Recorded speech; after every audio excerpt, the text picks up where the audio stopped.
Oke, kali ini kita akan membahas tentang Tara, sang dewi tindakan cepat dalam Buddhisme. Tapi coba deh, lupakan dulu semua yang mungkin pernah Anda dengar soal dewa-dewi. Soalnya, kisah Tara ini jauh lebih mendesak dan relevan daripada yang kita bayangkan. Coba bayangin, Anda lagi terombang-ambing di tengah lautan. Tiba-tiba ada suara perempuan yang entah dari mana menembus deru angin dan badai, cuma bilang dua kata itu. Nah, inilah awal dari salah satu legenda laut tertua yang diceritakan di biara-biara Himalaya. Jadi ceritanya, ada kapal dagang yang tiba-tiba dihantam badai super dahsyat. Tali-tali putus, kemudi patah, air masuk lebih cepat dari yang bisa dibuang. Sang kapten udah pasrah, mereka bakal mati. Tapi suara tadi itu memerintahkan mereka untuk bergerak. Dan bener aja, pas orang terakhir berhasil naik ke skoci, kapal itu langsung terbelah dua dan tenggelam. Mereka diselamatkan oleh sesosok figur yang diselimuti cahaya hijau yang melayang di atas ombak. Inilah Tara. Oke, kita bedah pelan-pelan ya. Dia ini bukan dewi kayak di mitologi Yunani gitu, bukan. Dia ini seorang Buddha yang sudah tercerahkan sepenuhnya, tapi dirasakan sebagai sosok yang geraknya cepat banget, garang, dan sangat melindungi. Jadi, poin utamanya tuh di sini. Tara nggak nungguin Anda selesai berdoa buat ngelamatin hidup Anda. Kualitas inilah yang bikin dia begitu unik dan kuat dalam tradisi Buddhisme Tibet. Dia adalah perwujudan dari tindakan welas asih yang instan. Nah, pertanyaannya, dari mana datangnya welas asih yang secepat kilat ini? Ternyata, kisah kelahirannya pun sama kuatnya dan benar-benar menentang tradisi patriarki pada zamannya. Jadi begini, Avalokiteswara, sosok yang bersumpah untuk menyelamatkan setiap makhluk hidup, pada satu titik menyadari kalau penderitaan di dunia ini tuh nggak ada habisnya. Hatinya hancur. Dan dari salah satu air matanya, muncullah Tara, sudah dalam wujud dewasa, dengan satu kaki sudah melangkah ke depan, siap beraksi.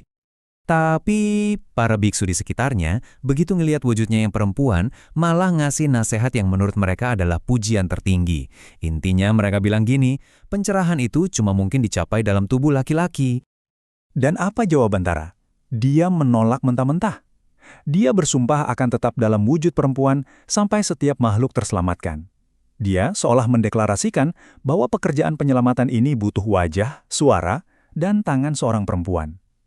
Ini adalah sebuah pernyataan yang super revolusioner pada masanya. Sumpah inilah yang melahirkan ciri khas utamanya, kecepatan. Dia nggak cuma mewarisi welas asih Avalokitesvara, tapi dia melengkapinya dengan sesuatu yang Avalokitesvara sendiri belum kuasai, yaitu kecepatan. Nah, ini perbandingannya menarik banget. Jalan Buddha itu kan lambat, penuh perenungan, di mana Anda menyelamatkan diri sendiri lewat usaha Anda sendiri. Kalau Tara, dia menyelamatkan Anda selagi Anda bahkan masih bingung mau minta tolong apa. Dia punya 21 wujud yang berbeda, masing-masing untuk jenis bahaya yang berbeda. Dia punya mantra yang simpel, dan posturnya, dengan satu kaki terulur, itu selalu siap beraksi. Semuanya tentang kesiapan dan respons yang instan. Ada legenda tentang karavan pedagang yang diserang di gurun. Pemimpinnya, saking paniknya nggak punya waktu untuk berdoa. Dia cuma meneriakkan namanya, Tara! Dan seketika itu juga, Tara muncul di antara mereka. Para perampok itu langsung lari tunggang langgang. Nggak ada senyum, nggak ada penjelasan, cuma perlindungan instan. Dan ini adalah mantranya yang sangat kuat. Om Tare Tutare Ture Soha. Setiap suku katanya punya makna. Membebaskan, melindungi, memberdayakan, dan diakhiri dengan Soha, yang artinya semoga ini berakar. Mantra ini seolah melewati pikiran rasional kita, dan langsung menuju ke bagian diri kita yang merasa sedang tenggelam. Kekuatan Tara ini bukan cuma legenda kuno loh, intervensinya secara nyata mengubah nasib sebuah bangsa. Coba kita lihat kisah Master Atisha di Tibet. Pada abad ke-11, Buddhisme di Tibet itu diambang kehancuran. Mereka butuh Master Atisha dari India, tapi dia menolak. Nah, Tara kemudian muncul dan memberinya pilihan yang berat banget. Tetap di India atau pergi ke Tibet, memperpendek umurnya sendiri tapi menyelamatkan ajaran Buddha di sana. Tara janji akan melindunginya dan dia menepati janjinya, membimbing Atisha melewati setiap bahaya. Berkat dia, Buddhisme Tibet bangkit kembali. Oke, keren sih ceritanya, tapi apa hubungannya sama kita sekarang? Ternyata, Tara nggak cuma melindungi dari bahaya fisik zaman dulu. Dia juga melindungi kita dari iblis-iblis batin kita sendiri. Teks-teks kuno itu bicara soal perlindungan dari singa, gajah, dan api. Kedengarannya kayak cerita abad pertengahan banget kan? Tapi kalau kita lihat secara psikologis, ketakutan-ketakutan ini justru lebih relevan sekarang daripada kapanpun. Nah, disinilah letak kejeniusannya. Singa itu adalah ego kita yang mengaum, yang selalu pengen menang dalam setiap argumen. Gajah itu ketidaktahuan kita yang disengaja, di mana kita pura-pura nggak lihat pola destruktif kita. Api adalah kemarahan yang membakar segalanya. Dan pencuri itu adalah pandangan salah yang merampas harapan kita. Pikiran-pikiran seperti aku nggak cukup baik. Sementara iblis adalah keraguan yang melumpuhkan kita.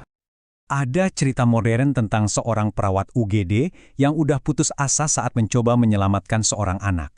Dia mulai menggumamkan mantra Tera, bukan untuk keajaiban, tapi supaya dirinya sendiri nggak hancur di bawah tekanan. Mantra itu memberinya pegangan psikologis di tengah kekacauan. Jadi gini cara kerjanya. Tara itu nggak ngasih kita ceramah filosofi, dia bertindak seperti pemutus sirkuit. Saat Anda memanggilnya, ada jeda sesaat. Amarah jadi sedikit dingin, cukup lama bagi Anda untuk pergi. Keraguan jadi sedikit tenang, cukup lama bagi Anda untuk mengambil satu langkah. Jadi intinya begini, janji Tara itu sangat praktis. Ini bukan tentang mencapai pencerahan di masa depan yang jauh. Ini tentang gimana caranya bertahan hidup hari ini, gimana caranya melewati badai yang sedang terjadi sekarang, supaya Anda punya kesempatan untuk terus berjuang besok. Jadi, apa yang bisa kita bawa pulang dari semua ini?